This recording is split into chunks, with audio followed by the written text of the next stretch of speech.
Hello and welcome back to Downforce Debrief, where this week we're going to be discussing McLaren's ginormous tyre advantage and where it may be coming from.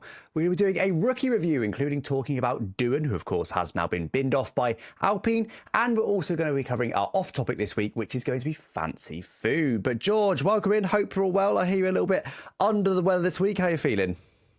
I'm all good. To be fair, I was a bit stuffed up for last week's podcast. Hopefully the listeners and viewers didn't mind.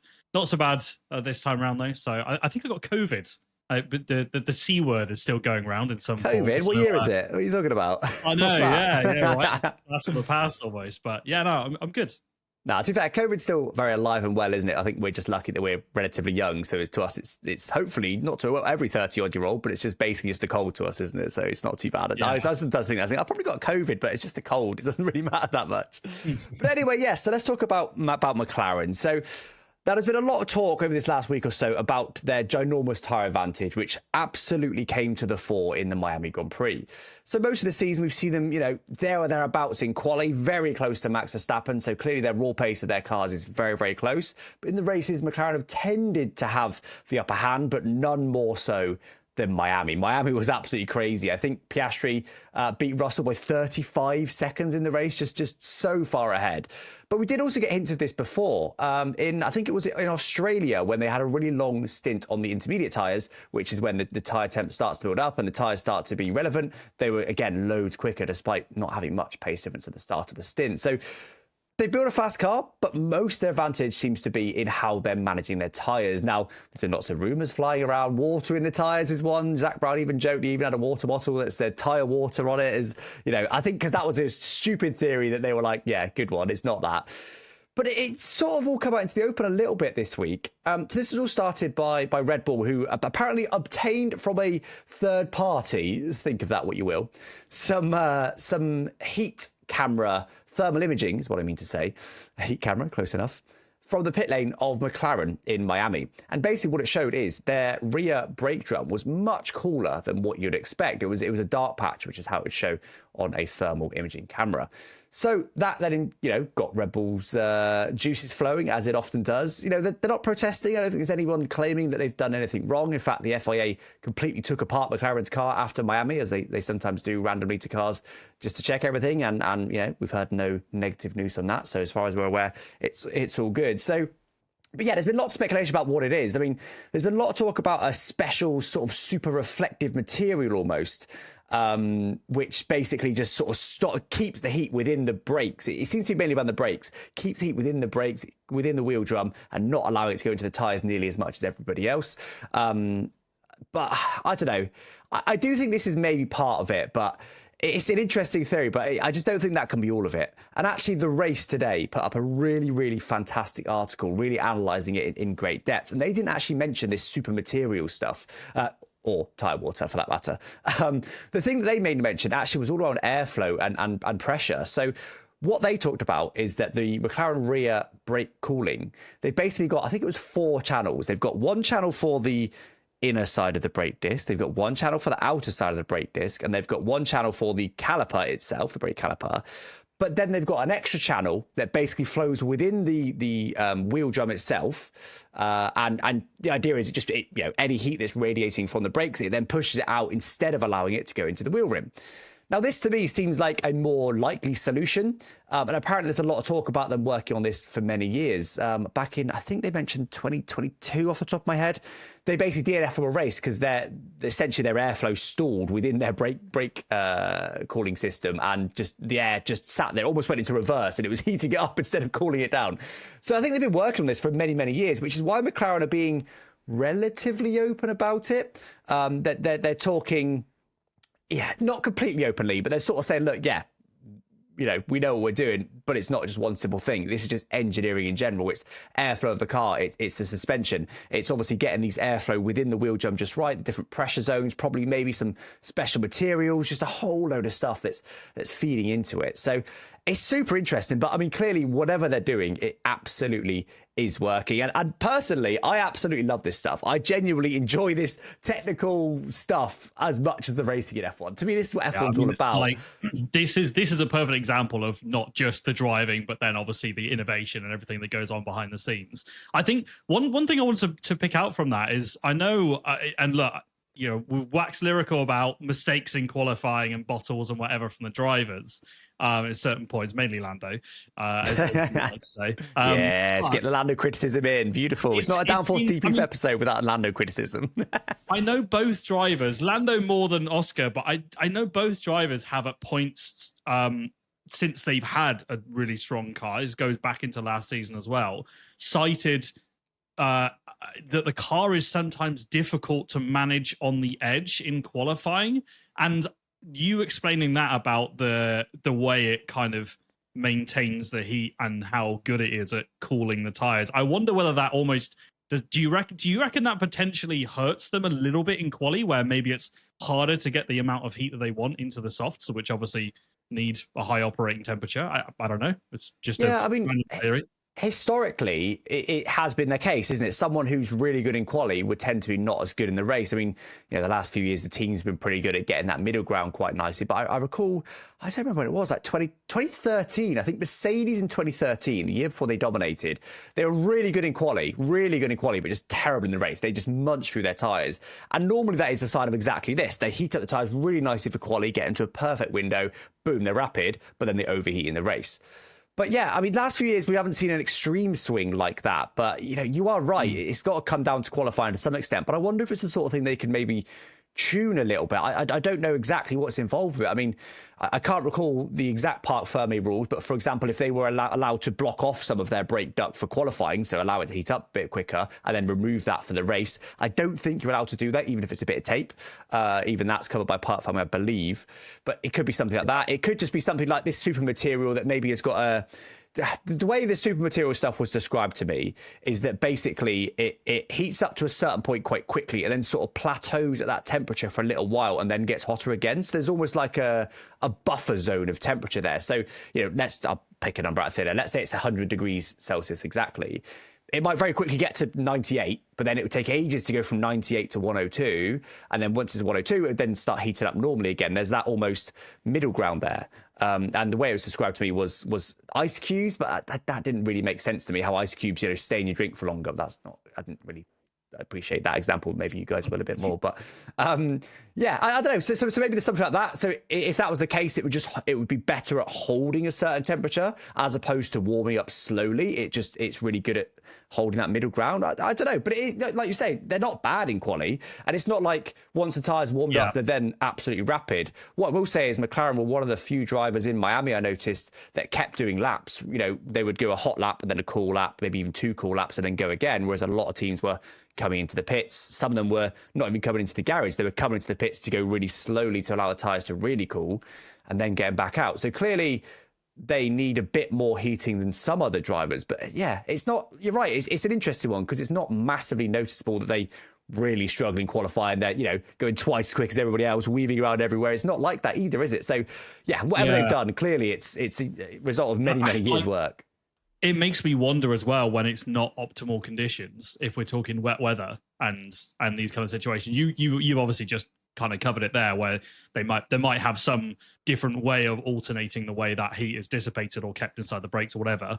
But yeah, it makes me wonder, like, then does that then hurt them in the wet races? Does that mean they're kind of, we know that that's more about the driver than the machinery, but then obviously if your machinery is giving you cold tires in the rain, I mean, you know, as well as listeners, like you can't heat up your tires in the rain, you're running cold tires in the wet, then you're skating into the barrier, you know, like it's just not good news. So it's quite interesting. I didn't know that. And it makes me wonder, yes, okay, it makes a lot of sense for the races because look at the gap at Miami, look at how strong they are over a race distance. That explains a lot.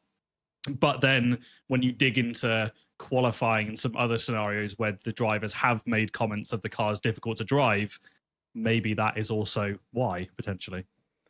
interesting. I don't know. It is interesting. I try to be clear about Miami as well. Is the reason Miami was such a big difference is because that was a rear tire temperature limited track, which is the thing that they're able to manage really, really well. Whereas somewhere like Japan, where Max was able to hold them off, wasn't so rear tire temperature limited. So that's why they had less of an advantage there. But I mean, if we're talking about them having, let's just say that they've got their car in qualifying trim, raw pace is exactly the same as Red Bull. It's literally identical, the same pace, which it does largely seem to be, certainly in Max's hands at least.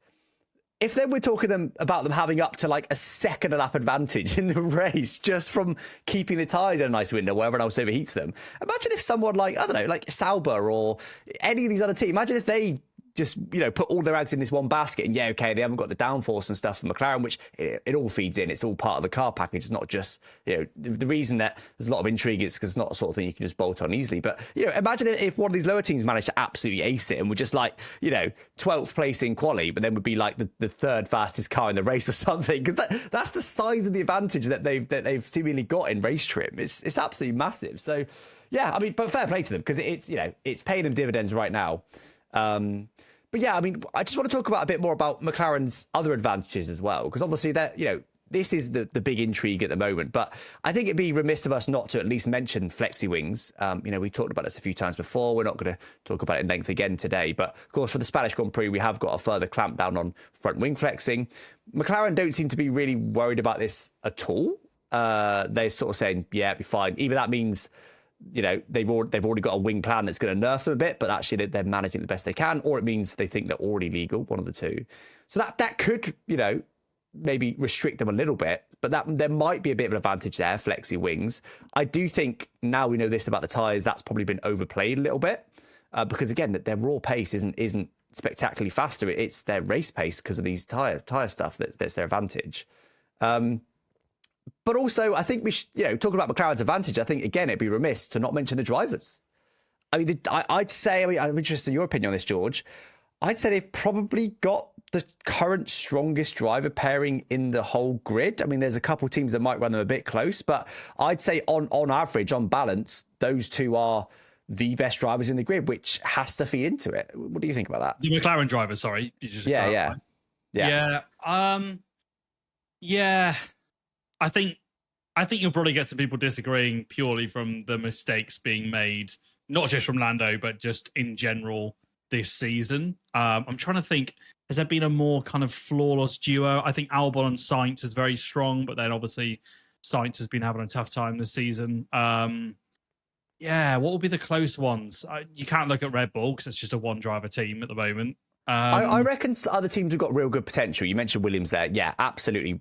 So far this season, not so much because Sainz get up to speed, but I do think they could be in contention. Ferrari as well, if Hamilton was able to rediscover previous form, another team that could be in contention. But just Mercedes. From what we've seen, and Mercedes as well, but from what we've seen over the first 6 races, I just don't think anyone else really comes that close. But a lot of it is because people have been switching teams, which is going to temporarily nerf them. So I guess a bit of an asterisk on that. You're right, though. I mean, they've got their drivers in a sweet spot where, when we look back at 2016 Mercedes and multiple other years for sure, but when you've got 2 top drivers that are completely dialed into their car, clearly happy with the balance of their car and able to extract the near maximum from it. I definitely, I guess you probably would have to say, certainly on paper, they are the strongest duo so far this season. We know their cars are quickest. I don't know.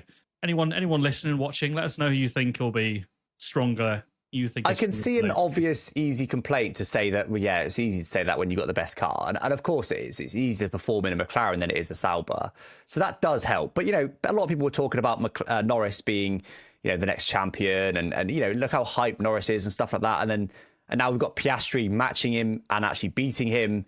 So if Norris is as good as people thought he was, and now Piastri's matching him, they're both very, very good. I'd say they're both on sort of Leclerc type level. I do still think Max is a step above anyone else, to be honest, but obviously let down by his teammates, so his average is not quite so good. But other than that, I'd say there's quite a few people that are sort of that second tier, which is a bit brutal, but it's what it is. Second tier level driver, Norris, Piastri, Leclerc. I'd probably even put Albon and Sainz in there. I mean, Sainz did pretty much match Leclerc at Ferrari and stuff. So yeah, there's a lot of people right there or thereabouts. For sure, but as they've got two of those tier 2 drivers that are both performing right now, I think you have to mention that when you think McLaren's advantage. I think if Hamilton gets comfortable in his car, I think that should really be the strongest pairing on the grid, in my opinion. Hamilton, Leclerc, that's a monster duo. But then obviously they've got their own problems with not just Hamilton being dialed into the car, but the car itself is just not quick. Certainly not at the moment, or it hasn't been. So yeah, I would if I was a betting man. And there was no car performances, all cars were equal before the season, I probably would have gone with the Ferrari drivers. So, yeah. All right. So, which case, you mentioned there if Hamilton gets fully comfortable with the car. So, are you saying that if Hamilton gets fully comfortable with the car, 2025 version of Hamilton, not 2018 version of Hamilton, that would be the strongest pair? And you think Hamilton is still good enough in his later stage of his career he's in right now, if he gets comfortable with the car, that would be the strongest driver pairing? It's really difficult to call. It's a great question because I don't know.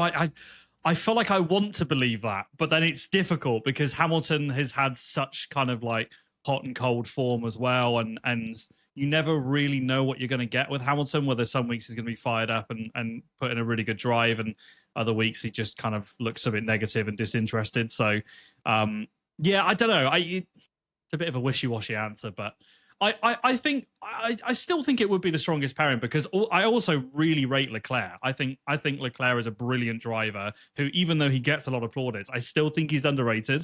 And yeah, I think if Leclerc gets the right car, I would fancy Leclerc to win a championship over Hamilton if they had a dominant car. If they had McLaren's car, for example, I think Leclerc, certainly in qualifying, is a lot stronger, which gives him a massive advantage for the race. Obviously, I think typically in the race, Hamilton looks like he's got Leclerc's number or there or thereabouts. But as we've seen from the McLarens, qualifying is huge. You don't put your car at the top. You get caught up in incidents further down the pack. So yeah, I don't know. Especially if we're talking about Leclerc being maybe 4th and Hamilton being like 8th or 9th, as he's been a couple of times this season. That's, one or two positions you maybe get away with, but that many is just too many, isn't it? So, what do you think then? I mean, would you say strongest pairing? Do you know what? It is a really difficult question. I do still. Do you know what? If we're talking about getting comfortable with the car, I'm going to dodge the question. Williams. I do think Albon and Sainz, because I really rate Sainz very highly. I rate Sainz as strongly as Leclerc. I think they're in great contention, only because Norris is bottling a bit at the moment. I think if Norris could stop bottling, then it is McLaren. But get Sainz up to speed, I think it could be Williams. Ferrari would be close. There is that definite question mark about Hamilton, isn't there? We haven't really said. I mean, clearly he wasn't quite up to his previous form in the late Mercedes years, but we don't know if Ferrari's going to reinvigorate him. To me, he has impressed me so far this season, so we'll see. I did see a comment the other day, actually, highlighting how maybe it's just the ground effect era just doesn't suit Hamilton, which we see all the time. We constantly see a certain era, like Vettel suited the blown diffuse era, for example. Like we constantly see things like that. It just seemed like Hamilton, and to me, a mark of a great driver, and I mean like one of the all-time great drivers, is the ability to drive the wheels off anything. So Verstappen is definitely doing that at the moment. Hamilton did do that for a number of years. Don't make out like it was only the hybrid era that he was very strong. And came into F1 immediately. 2007 had traction control and high downforce. Still high downforce in 2008, no traction control. 2009, massive reduction in downforce, still no traction control. And he was competitive throughout all of those fairly different eras, right up there. I think he's also underrated in terms of tyre usage. He was teammates with Jenson Button for a few years. The tyre whisperer, as everyone says, but I think he was always every bit as good as Button in terms of tyres. So Hamilton's always been, this star driver, one of the greats that can drive any car. So it never really struck me, and I guess I never really reevaluated that opinion to be like, but is he struggling in the ground effect era? Because I mean, he is. But also Mercedes have been struggling in the ground effect era, so it's really hard to judge. I think him and George Russell, though, were very similar overall. It's not like George Russell is, 19-0'd him, whatever, in the races. Do you know what I mean? It's nowhere near that. So they were very similar. In fact, I've actually put together a spreadsheet recently on that head-to-head, so I can give you the exact head-to-head. So in the race trim, in 2022, it was 10-12 to George Russell. That was in 2022. In 2023, it was 15-7 to Hamilton. And in 2024, it was 9:15 to Russell. So very comparable race stats there, definitely. George Russell. I think to be fair, he never really got the plaudits. Russell, I felt like Hamilton would just get the stick for not being the dominant teammate, but I feel like Russell's criminally underrated for that because he's seriously consistent. And we always talk about his consistency, but it's clearly not just that. If he's going that toe to toe across multiple seasons against Hamilton, he is a serious talent. So you're right. We haven't seen George Russell against a known NC. The only known NC we've seen him against is Lewis Hamilton, but 40-year-old Lewis Hamilton, not prime Lewis Hamilton. So yeah, you're right. Yeah, I think you might be right. I think George Russell has got potential to be very underrated. We've always said, it's Hamilton struggling, not that it's George Russell being amazing. So that's an interesting one. And now we've got him against a rookie. Before that, we had against him a second-rate Williams driver. So I never thought about that. You're right. I'll put a hot take out there. If you had Russell and Leclerc as teammates in a McLaren, I think Russell wins the championship. I think he's so consistent. So he barely puts a foot wrong. Yes, okay, he gets a lucky safety car every now and again. He's definitely got a good lucky streak in F1. It's not for the first time at Miami, he just doesn't really make mistakes. When was the last time you saw Russell make a race costing error? Or with Leclerc, he's lightning quick, and I'd like to think Leclerc might have the edge on Russell in quali, but Leclerc still has question marks over. Can he go a whole season ironing out those mistakes and, bring a car over the line? I feel like we've gone a little bit off topic here, but I enjoy it because it is.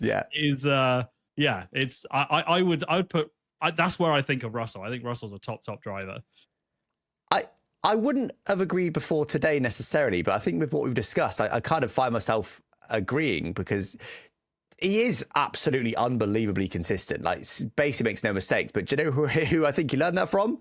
Lewis Hamilton, who of course is the same. It has been the same since for many years now, because that's how you win championships. Not by bidding it in practice pointlessly and damaging the car and giving your mechanics a long night and bidding it in qualifying. Hamilton hasn't always been able to extract every 10th out, but he also very rarely makes stupid mistakes where he's making stupid crashes and stuff. But we do see that from Leclerc. We've certainly seen that from Norris. We've seen it once or twice from Piastri this season. I'm thinking of obviously the Australian race and then maybe quali in China, maybe a little bit sprint quali. That's harsh, but that's about it. Russell is. Yeah, with Russell, we forget as well when he was with Williams, everyone used to call him Mr. Saturday. He was known for his unbelievable ability in quali to put the car where it shouldn't be. So, yeah, like I said, I want to. Especially with Antonelli, I know we've kind of said this before. I would love to see Mercedes with they've already got a quick car, but a car that could take the fight to McLaren. I think Russell. I'm confident Russell will be way ahead of Antonelli at the moment, at least from what he's proved in the races. But yeah, serious driver. All right, so this is now a George Russell fanboy podcast. It was the Oscar Piastri fanboy. We're now moving on to George Russell. We're both saying, he's the greatest driver of all time.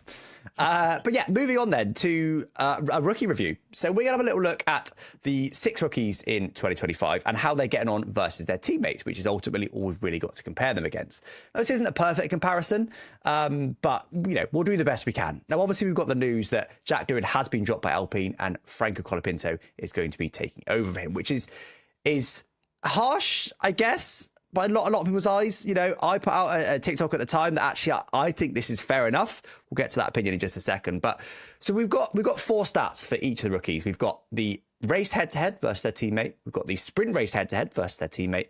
We've got the quali head-to-head versus their teammate. And we've got the points head-to-head versus their teammate, because of course you can only compare against your teammate, because it wouldn't be fair to say that Antonelli scored 48 points to Bortoletto 0 points, and Antonelli's 48 times better. That's not how it works. So, and we've also got a reference driver. So the reason I've put this reference driver in is because we need something to compare them to. Now, I've used Carlos Sainz. The reason I've used Carlos Sainz is because historically Carlos Sainz is 103 to 105 in the race head to head. That's across his entire career. So basically level pegging with all of his teammates on average in his whole career. He's 9216 in quali, so not quite as good in quali. And he's only 36 points down on whoever his respective teammate was across his entire career. So Sainz has been able to match every driver he's been against, basically, on average, across his career. But obviously, he's also just moved teams. So he's got the new team thing to get into, just like all our rookies have. So it's not a perfect comparison, but it's a reference point for us to use of maybe what we should be expecting of these rookies at this point in the season versus a driver that we know is a solid driver, but equally not a Verstappen. You know what I mean? That also wouldn't be fair. So Carlos Sainz's stats then. He is, compared to Alex Albon, of course, this season, we've had 6 races this season. He's 1-5 down in the race. So one race, Carlos Sainz has beaten Alex Albon. Alex Albon's beaten Carlos Sainz 5 times. He's 0-2 down in the sprints. They're 3 all in qualifying, interestingly. And he's 7-30 down on points. So he scored 23 points less than Alex Albon. So I think it's fair to say quite handily beaten by Alex Albon so far this season. But the 3 all in qualifying to me is a very interesting one. That to me says he's getting there. The raw pace is getting there. He's starting to understand the car and how to extract the pace from it. Because again, Albon is a very decent teammate to compare against as well. So there's your baseline. So Sainz has been beaten fairly handily by Albon, but there's some definite signs of some good progress there, including in the points. So up first then, we are going to talk about Jack Doohan, who of course has just been dropped. So has he been harshly treated? Well, his stats are he's 1-4 down in races. And the 1 is only from Jeddah, where Gasly binned it lap 1 by crashing with, was it Lawson? Sonoda? I think it was Sonoda. He's not sure. I think it was. It was. You're right. Yeah, okay. He's 0-2 down in the sprint, so he hasn't beaten in the sprint yet. He's 1-5 down in qualifying, so he's only beaten Gasly in qualifying once, and he's 0-7 on points. Hasn't scored any points to Gasly's 7 points. So by those stats, it's not looking too great for Doohan, and I think based on that, you can kind of see why they've got rid of him. To me, I think this is a completely fair enough decision. A few reasons. Reason number 1, he signed a 6-race contract. And after 6 races, they decided to go a different way. They've not bought him out of his contract or kicked him out of the team or demoted him. He signed a 6-race contract, and after 6 races, they decided to not renew. That's completely fair enough. Reason number 2 is, what have they got to lose? Gasly scored 7 points, which should have been more without his disqualification, to Doohan's 0. He scored 0 points. He's not beating Gasly. He's never really anywhere. The odds of Doohan scoring points over the next couple of races, I think we could probably all agree is basically 0, barring some outrageous luck. So why not try someone like Colapinto in the car? Because they've got nothing to lose. It's different. Someone like, Antonelli's obviously a bit extreme, but someone like Antonelli, you could say, okay, we'll get onto that in a bit, but he's been handily beaten by Russell. Let's bid him off. But actually, he is scoring points. So it's not like he's completely valueless to the team. And points on everything, but still. I think this is fair enough. Honestly, look, it's harsh. Fine. But look at football. If you get someone that's signed for a new team, maybe at the start they're put on the first team, they're starting for that team. And then maybe after a few matches, they're not performing so well, so they're put on the bench. Maybe they don't even get subbed on some matches. People aren't kicking off about that. So I don't really understand this relative outrage on social media at Doohan being dropped. I do hope they give him more chances, and especially in free practice 1 and stuff. Don't just bid him off. Put him in the simulator. Put him in free practice 1. Keep trying to develop him. But I think this is fair enough. What do you think, George? I think that I agree. I'm not one of those that defended Doohan there, saying that he shouldn't. I thought it was harsh. I think we can all agree it's harsh. I mean, he's not had many races, right? So I do think this is a bit of a 2025 thing that we're seeing of just how drivers just aren't being given long at all. It seems to be a common thing, whether it's football managers or whatever. It feels like drivers just aren't going to get as long as they would before, whether that's, there's more at stake with sponsors, money, whatever you want to call it. But I think it's important to look a bit past the stats as well. I think you actually look at Doohan's drives and the way he was performing in sessions, and I mean, he just didn't do enough for me. He never looked like he was okay, let's compare it with Sainz, right? You pulled out his stats, beaten by Albon so far comfortably, not over qualifying, but over points and races. But you can clearly see in some, for example, Miami, Albon scored a lot more points than Sainz, but Sainz, the only reason he couldn't get to his teammate initially was just a couple things that went wrong, small errors or small mistakes or whatever it was. It was you could clearly see the potential that Sainz has in that car, the way he was trying to fight the Ferraris as well. I think it's different to then, you could talk about points. You then look at towards Doohan and you're like, right, okay, let's forgive your stats. Let's look at your actual driving in races. And he just sloppy mistakes and he just didn't do enough. Yeah, I actually think he did all right. The talk before the season was, his days are numbered. They're going to get Colapinto in, which, with hindsight, they have done. But yeah, they were almost talking him down before he'd even turned a wheel in the car, which was very harsh. I actually think he's done better than expected based on all that negativity he got. Yeah, it's not been anything spectacular, but I don't think it's been anything awful. I think there's multiple drivers in the field that are performing worse than him, honestly. So I think he can hold his head high, honestly. Yeah, he signed a six race contract, but if someone says, would you like to drive an F1 car for 6 races? You say, yes, please, not I want 24 instead. So I don't know. I think it's fair. Yeah. Let's also not forget that reportedly Colapinto, no, not reportedly, they announced Colapinto has only been given a 5-race contract. So they've done the same with him. It's not like they've said, okay, get out, now we're going to give Colapinto the rest of the season. He's going to be given 5. So they've actually treated them both fairly. So you never know. Fast forward 5 races, Dude might be back in.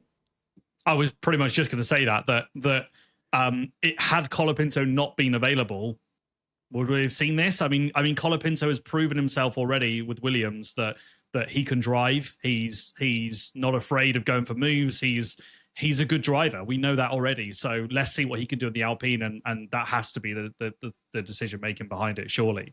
I think for that reason, the fact that Franco Colapinto is available, if I'm the team boss, would I have him over Jack Doohan so far based on current track record? Absolutely yes. I've got a question for you. So Colapinto is going to be in the car for the next 5 races at least. How many crashes within those 5 races is an acceptable number of crashes after his record last season in Williams, which was crashing a bit too much? In 5 races, I feel like... And wait, I'm talking about total crashes. So like a practice crash would count, right? So just total number of times he's in the wall across those 5 races. You've got 3 practice sessions per weekend, a qualifying session and a race. I think, look, I'm going to say 2, but... It goes back to the point I said about looking past the stats a little bit, where let's say he crashes the car 3 times across every session, including practices, whatever. And, he causes them a bit of damage, whatever, but actually he smashes it in quali. He's right up there pushing Gasly, or even out qualifying Gasly and outperforming the race. But then he has a couple crashes. That's going to still look very good on his record, in my opinion, versus no crashes and just miles off his teammate. So, yeah, I do think he's going to do well. My prediction is that Colapinto is going to do a lot better than Doohan did. It's a good point though on crashes. I kind of forgot that on his record. That's interesting to see how I completely agree with what you said, except for the fact we're in a cost cap era where maybe crashes are really important. And what I will say about Doohan is he hasn't crashed very much. He did bin it in Australia, but that was in those really tricky conditions. That was literally his first race. Very harsh introduction to F1. So, yeah, I guess we'll see. I mean, was it a Williams thing? Kind of, if he doesn't crash at all, I think, and does as well as we're perhaps expecting, I think we can all say, yeah, fair enough, he'll probably get renewed. But I think I agree with the number, but I also agree with when they are. I think if he's crashing in 2 out of the 5 Grand Prix, that's probably too much because that's 2 potential point scoring. Whereas I think we can forgive maybe 1 practice crash. We can forgive a qualifying crash if he's in Q3 and pushing, or maybe almost in Q3 and Q2 pushing to get into Q3 or something. We can forgive the odd crash. I think, but no more than 1 crash on race day, because that's where the points are scored and that's where you've got to be consistent. I did wonder as well whether this is it's not just PR, but maybe also PR related, because Alpine, can you think of a worse PR team at the moment than Alpine? I mean, my God, they're not cooking. So you bring in someone like Colapinto, who has a massive fan base, like massive. He brings a lot of fans with him. I don't know. I don't know whether that was that had to have factored into some part of the decision making higher up. Surely, I think Colapinto does them favors on the PR side versus Doohan as well, in my opinion. That could also bring some negativity as well, but ultimately, if you're bringing a really popular driver like Colapinto in, normally that's going to benefit you. So I think if you care about PR, you don't have Flavio Briatore as your team principal. That's fair. So I don't think they care too much about what they look like, to be honest. They're just desperate, aren't they, to get back to the front? But I've said it before. I don't think they're showing any signs of having any path back towards the front. I think they're exactly where they should be right now, just scoring regular points, and that's it. Like just about, and that's it. That's to where Alpine are. But anyway, moving on then, go back to the rookies. Now, I'm going to read off the next 5 drivers rather than talk about them all at length. Doohan was obviously the big one because he has actually been binned off. So I'm going to read off just some of the stats here for all 5 drivers, and then we'll talk about them all kind of jointly, how they've all done compared to each other. So we covered the previous stats there. Now the stats I'm going to give you here, I'm just going to give you the. Do you know what? First up, I'm just going to give you the quali head-to-head. Just that's it. No other stats. Just quali head-to-head for each driver. And the first number will be the driver in question. The second number will be their teammate. All right? So Doohan in quali was 1-5. Bortoleto, 2-4. Lawson, 1-5. Hadjar, 4-2. Behrman, 1-5. Antonelli, 1-5. Now, I didn't make mistakes there. Those stats are very, very similar. And the only standout is Hadjar, who has been against another rookie in Lawson for most of it. So to me, that's interesting. I was surprised to see this. Bear in mind, Doohan's been binned off. I was thinking, the others are going to, just like Sainz is, he's 3-all, don't forget, in qualifying against Albon. I thought they're all going to be, some of them would be a bit closer, but they're pretty much all the same. Even Antonelli, who I think we can all agree is a really strong rookie. He's also 1-5. I know he's against George Russell, but still. What do you think about that, George? 2 that jump out to me there. Yeah, Antonelli, Russell. That again, that's big praise to Russell, because again, nobody's mentioned that. Everyone's been raving about Antonelli, and also rightly so. Antonelli has had a really good start to the season, but for Russell to be that dominant clearly shows the level that Russell is driving at. But also at Haas, Behrman's, like, a lot of fuss has been made about Behrman, and again, rightly so. Behrman's had a great start to the season, but Ocon is pretty comfortably beating him there in the head-to-head. A couple races ahead of him, and what did you say, like 5-1 or something in quali? So it's impressive. Yeah. Sorry, Behrman was 5-1. Yeah, obviously Ocon's been around in the sport for a while now, so there's clearly that factor. Behrman's only just come in, but Ocon's clearly doing a very good job as well, and consistent. I keep talking about consistency, but I feel like that describes Ocon really well. Decent pace, but very, very consistent, and feel like that. Those are the 2 that jump out. I mean, what about you? Have you got any more hot takes in there? Yeah, Bortoleto, other than Hadjar, who's been against Lawson, he's the only driver that's got better than 1-5 stats. He's got 2-4. So he's still losing, but by a smaller margin. And these numbers are low. It's so easy. Just we're talking about one race difference, a one qualifying session difference. But still, Bortoleto, to me, has been, I think he's been the surprise rookie of the season. Hadjar, I think, is also looking very strong. But I think Bortoleto, despite only being in the Sauber, has been looking very, very strong indeed. I mean, he's against Nico Hülkenberg. And now Nico Hülkenberg's all-time stats in qualifying is 144 to 86. So he's quite handily out-qualified his teammates in history. His teammates, by the way, oh my word, this is it goes back to 2010. Are you ready for this? This is the list of Hülkenberg's teammates. Come on, Rubens Barrichello. Who? Wow. That's been a while. Paul di Resta, Esteban Gutierrez, Sergio Perez for 3 seasons, Jolyon Palmer, Carlos Sainz, Daniel Ricciardo, Lance Stroll, and Kevin Magnussen. So I think it's fair to say not necessarily a who's who of qualifiers, right? Fair enough. But equally, there's some decent drivers in there. He's got Sainz, he's got Perez, Ricciardo, Magnussen as well as a decent qualifier. So it's not complete nobodies.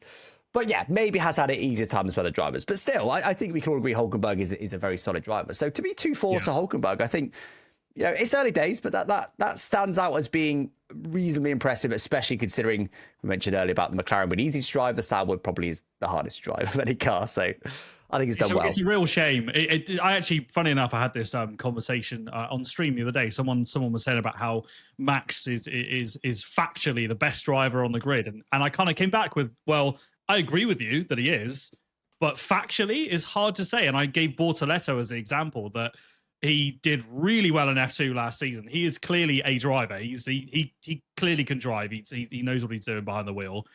But we can't tell that at all, can we? Because it's not even like looking at Sainz in a Williams that is not as quick as McLaren, but has some pace. The kick Sauber's just awful. It's a tractor. What can Hülkenberg's got what 6 points to Bortoletto's 0. I mean, you can't compare off that, really. We can look at head-to-heads, and I find that really interesting. And I completely agree with you that Hülkenberg has some pedigree, clearly. He's been around for a long time. I don't know how he never got that podium. He is a good driver.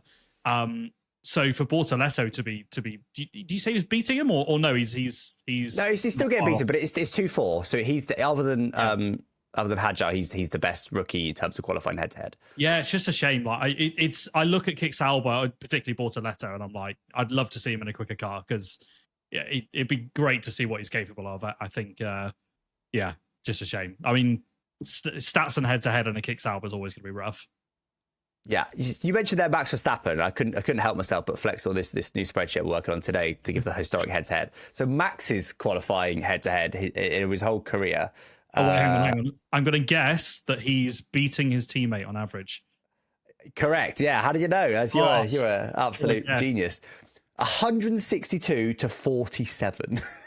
That is ridiculous. Oh, and his teammates, by the way, we reeled off Nico Hulkenberg, which were pretty average. Carlos Sainz, Daniel Ricciardo, Pierre Gasly, Alexander Albon, Sergio Perez.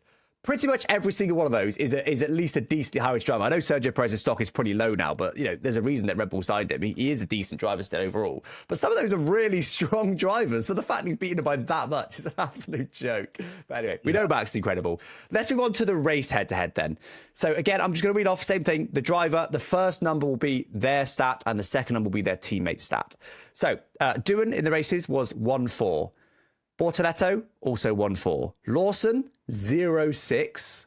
There's been DSQs and stuff. That's why they don't all add up to 6. Hadjar 5-0. Behrman 2-4.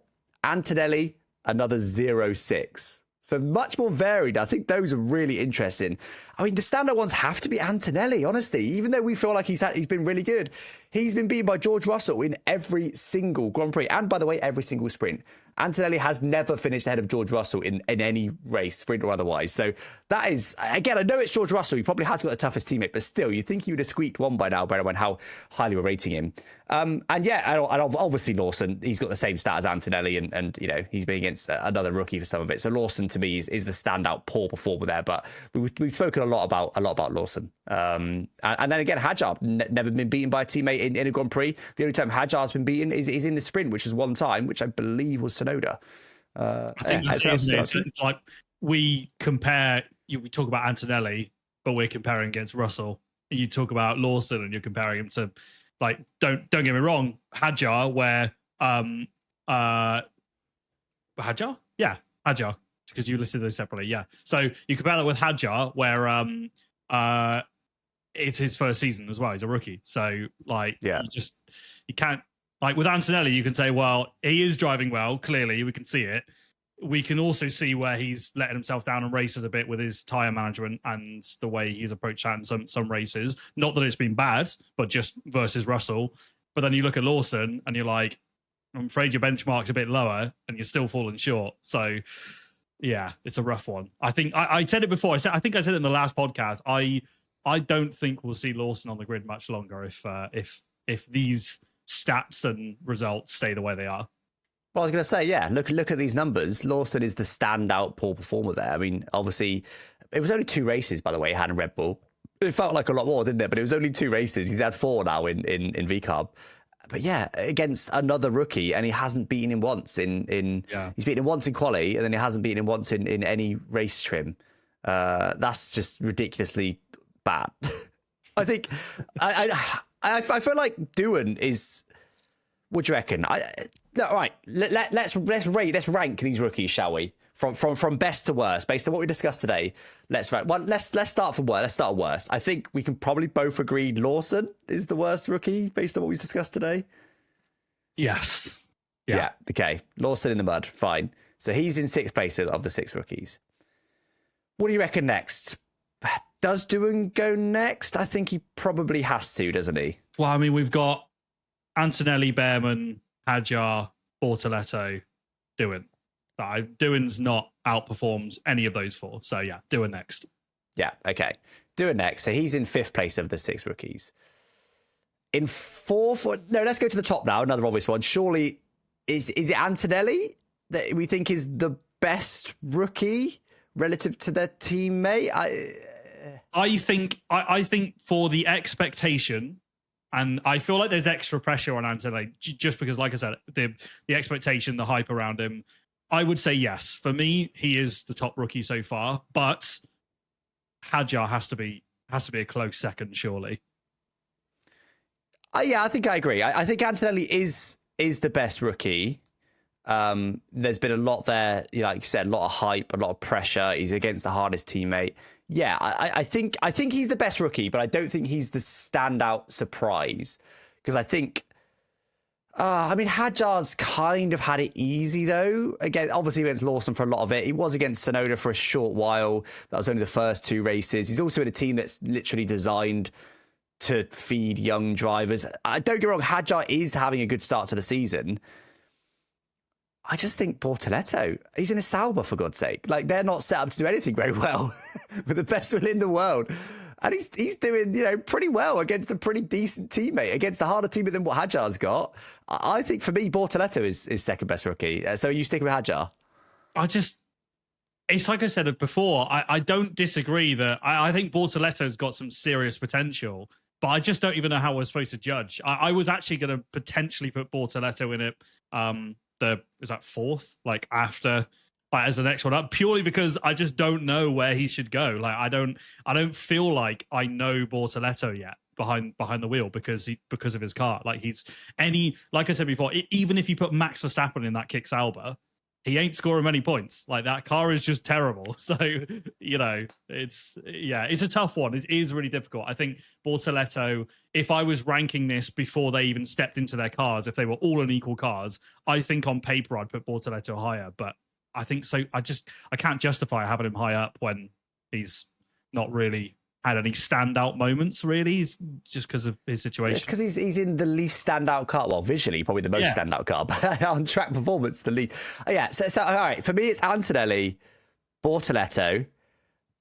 I'm actually going to put Behrman next. So I'm going to bump Hadjar all the way down to 4th place because so he is also got some pretty decent stats against a pretty decent teammate. He's 2-4 in the races, 2-0 in the sprints, only 1-5 in quali. He scored 6 points with teammates 14 points, not too bad.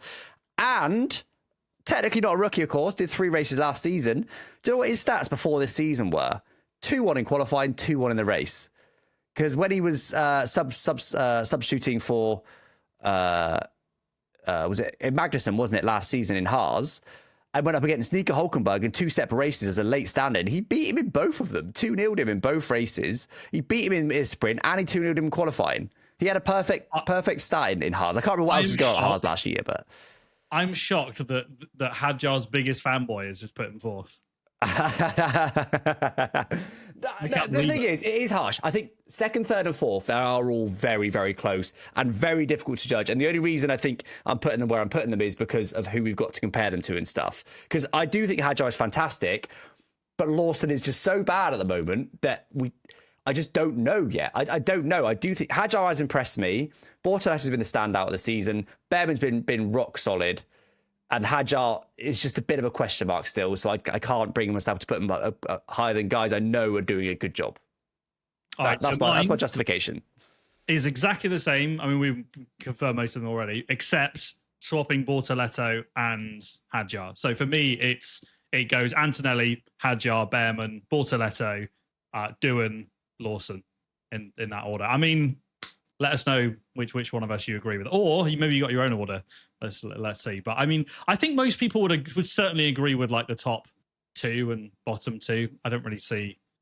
Yeah. Well, I think the top 1 and the bottom 2 are pretty. Yeah, I think most people can agree on those for the most part. I think it's those middle 3 that are close and are just subject to opinion, subject to what you think, subject to what you think of the teammates. There's a lot of variables there because they are all pretty close. But yeah, I mean, I've got to say overall, I think the 6 rookies, for the most part, actually have impressed me on a whole. I think Lawson, to me, is the only rookie who has really disappointed me, and I really feel like he's doing really poorly. And I am aware that I'm including Doohan in the other side of that. I think Doohan did all right. I think he just signed a 6-race contract, and he's up against Franco Colapinto, who is, potentially a star of the future because he did so well in that Williams. So, as you said, if they didn't have Colapinto waiting in the wings, I think Doohan potentially would have got renewed because I don't think he's done that badly, and it is difficult to come into F1 as a rookie. But I think they've all done really well. Lawson is the only one that's absolutely washed me at the moment. But anyway, let's move on then. I think that's enough F1 talk. We've somehow managed 50 minutes of F1 waffle in a week with no F1 race. That's quite an achievement, that. But hey, that's why we've got a podcast. And the off topic this week is fancy food. Now, I haven't pre-warned GB about any of this, but that's why I'm genuinely interested to speak to him and get his opinion on this. So, I am a bit of a basic food person. I love just like massive cottage pie and a sausage and mash and like just a basic, just give me all the easy to eat yummy food, burgers and all that sort of stuff, right? I'm not a big fancy food guy, I never have been, but me and Nell, with a couple of friends, went to 6 by Nico yesterday, which is a chain that basically does lots of courses for a reasonable price. It's like bougie food for a reasonable price. So it was £40 for 10 courses, right? And I actually liked it. I did like it. I thought it was a good experience. I really liked the vibe of the place. I liked the pricing. The food was tasty. It was good to try lots of different things. It was really good. But 10 courses, I was still a bit hungry at the end of it, would you believe? And I know fancy food is known for having small portions, but I was like, 10 courses, I'm going to be so full. No, I wasn't. And I went for a run today, the day after it, and my legs didn't work. My legs were really heavy because I realised there's no carbs. What's it? Fancy food, but it's not balanced. It's just a load of protein. Here, have some lamb and have some beef and have some chicken and all this other stuff. But where's the carbs? It was veg and meat. That was basically it. Look, it's not for me. I know fancy food isn't for me, and I was impressed with 6 by Nico until afterwards when I realised I was hungry and I didn't have enough carbs. But what are your thoughts, Jimmy? Have you been to somewhere like this? Have you been to a really bougie place? What's your thoughts on fancy food? My thoughts are this sounds like a classic Tory Gillen rant, this does. No, it's the opposite. It's the opposite. So I've done this once before. I went to, it was a 7 course, and it was a similar kind of vibe, a bit more than you would pay at like the average restaurant, but food was good. I was hungry after it as well, and I'm firmly in the category, and this is why I've not really done it since, unless it's like a really special occasion. I'm in the category that I want good quality food, but I want quantity, you know? I don't want like this fancy food that doesn't even fill me up. Give me, I mean, you know me, I'm not really too fussy with what I eat. I probably eat a few too many takeaways every now and again, like we all do. I want quantity, usually over quality. If I'm going to a restaurant, though, I would say just a standard 2 or 3 course, but give me a lot of it. You know, like I just don't like it. It's nice to try something new, but 10 courses and you're still full after it is ridiculous. And it just sounds stupid. Do you know what though? I'm a 1 course kind of guy. I can't bother with starters or desserts for the most part. I'll often have a bit of chocolate after dinner or something, like a little bit of sweet. But like I'll just have a big old plate of like a fish and chips or whatever. Just give me a big plate. That's personally mine. You just said you prefer quantity over quality. I'm not sure I agree with that. I don't want the extreme where it's like really high quality, but it's a tiny amount. But I also don't want like a kebab shop, just like all of the kebab and all of the chips, and it's just like it's barely food and it's not great, but it's just loads of it and it's really cheap. I want it to be half decent. And you know what? To me, the measurement is always Wetherspoons, because like obviously it's not known as like high quality food. But it's all right. It's like, I think it gets a bad rep, honestly. I quite like spoon food. I think it's pretty decent. Fun facts. Did you know that they don't even, with poached eggs, Spoons order them in pre-packed. So next time you're ordering a poached egg at Spoons, it's, think twice. Well, I'm not too eggy, so I've not had a poached egg at Spoons. But yeah, and you're right. A lot of it is like, pre-prepared and stuff like that. But the end result is actually all right food. It's like, I wouldn't call it like quantity over quality. It's not like, real terrible quality. It's all right, but it's just really cheap and you get a good amount of it. Like I love going to Spoons. I'll have like a chicken tikka masala. I'll have a portion of chips. And just all of it. And it's just like, I'm just so happy afterwards because I'm so full. It was tasty enough. It was nice enough. And I didn't spend much money. To me, I'm not saying Spoons is the best restaurant in the world. It's not even a restaurant. I just think that to me hits a real good sweet spot, particularly in terms of price. Like, double the prices like most other places are, that it's not so good. But where the price is, I would actually rather go to a Wetherspoons than a 6 by Nico, which is probably not what 6 by Nico wants out in the world. But that personally for me, I would prefer that. George, what are your thoughts? No, I agree. I think the example you gave with the kebab is actually the example I would give for the scenarios that I would want quantity over quality. Like in that, I'm not eating kebabs every night, right? So despite what it looks like. So for me, if I'm having that one-off, that cheap meal or whatever you want to call it, I absolutely want a big greasy kebab that I could barely even finish, fills me up, feel good foods. I would definitely have that over like a 10-course thing that doesn't even fill me up. So yeah, I don't know. It's an interesting one. I think like I said, if it was like, I'm trying to think of like what special occasion, but like an anniversary or something, like I could understand, like you don't necessarily need to be full, but like trying some food you've never tried, if there's like a bit of a theme to it, which I'm assuming yours was, then yeah, fair enough. But it's not my kind of vibe. Give me more food. Are there people out there that only eat fancy food? Like, is that a thing? If there's someone's like really like, like the royal family or like, like people that are really high class, is that all they eat? Do they never have like a fish and chips or like a... I don't know. That's a good question. Surely not.